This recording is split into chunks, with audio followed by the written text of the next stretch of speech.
See, all Jews are a kind of a manipulative bunch. The difference is that the Ashkenazim do it with guilt, the Sephardim do it with intimidation.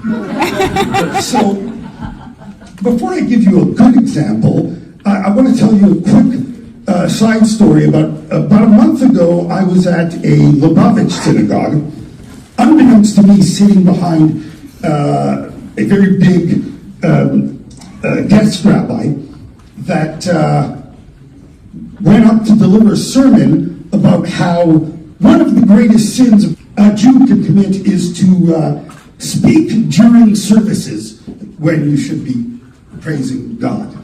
And he was staring right at me. and so I raised my hand, which any of you familiar with sermons will know it's not really a thing, not like a Q&A, right? So I said, excuse me, sorry, because while I got you in my direct eye line there, when you say one of the greatest sins a Jew can commit, I'm just off the top of my head thinking murder, rape, kidnap. Is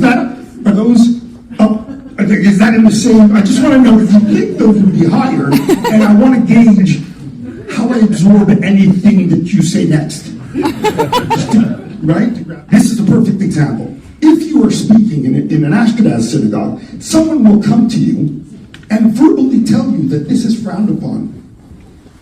And because he had to verbally tell you, he will now let you know that your transgression led to his transgression, for which you are responsible, hence the guilt. Now, Sephardim are less concerned with the disturbance than the words themselves.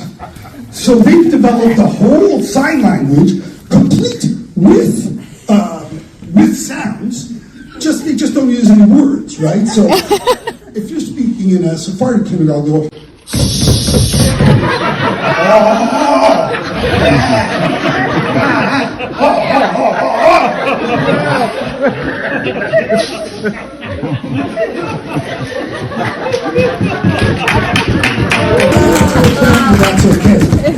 That's okay, because not a word was used. So another little example is because, say, I'll just give you a simple example. I'm sleeping in. I should have been up. I wasn't up. My Sephardic father would push my bedroom door open, see me in bed, and go, oye, me cago en la madre que te parió, si no te levantas ahora te cojo por el pelo, whoopers.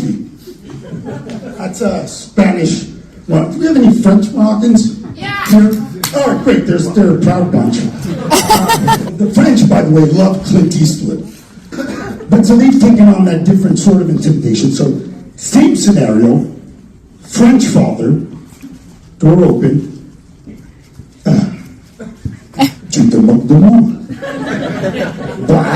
now my grandmother, my Yiddish boogie, much more passive-aggressive.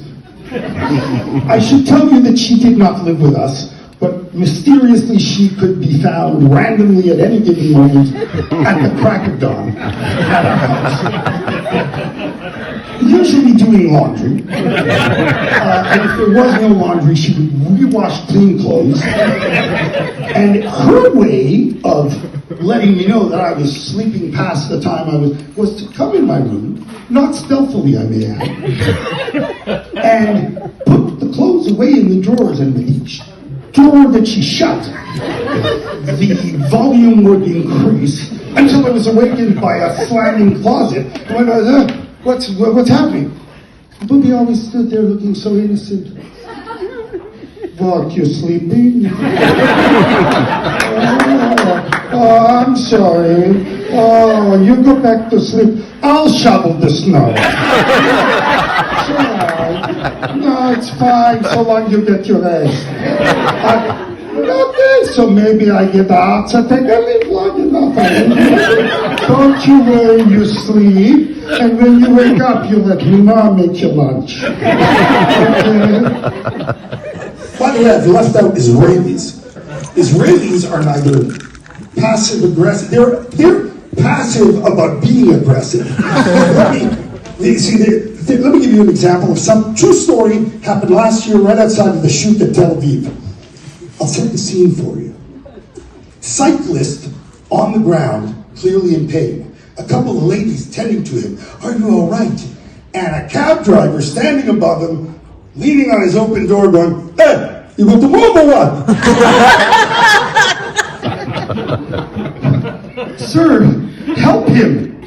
What is my responsibility? I have to help everybody who fall on the floor? What? But you hit him with your car. Okay, so what now? Every time you get a little bump, you sit down, you cry like a baby? When I was in the army, I was for 3 days in the desert with nothing but a Swiss Army knife. I ate scorpion to somebody. Well, you think I'm going to make a big deal about one leg? You have nothing, let's go. The family dynamic in the Ashkenaz household, everybody knows, the woman's in charge. Yeah, right? The woman's in charge. My poor Zadie. Oh, this guy, the nicest man in the world, but he never had a chance. For the longest time, I thought his Hebrew name was.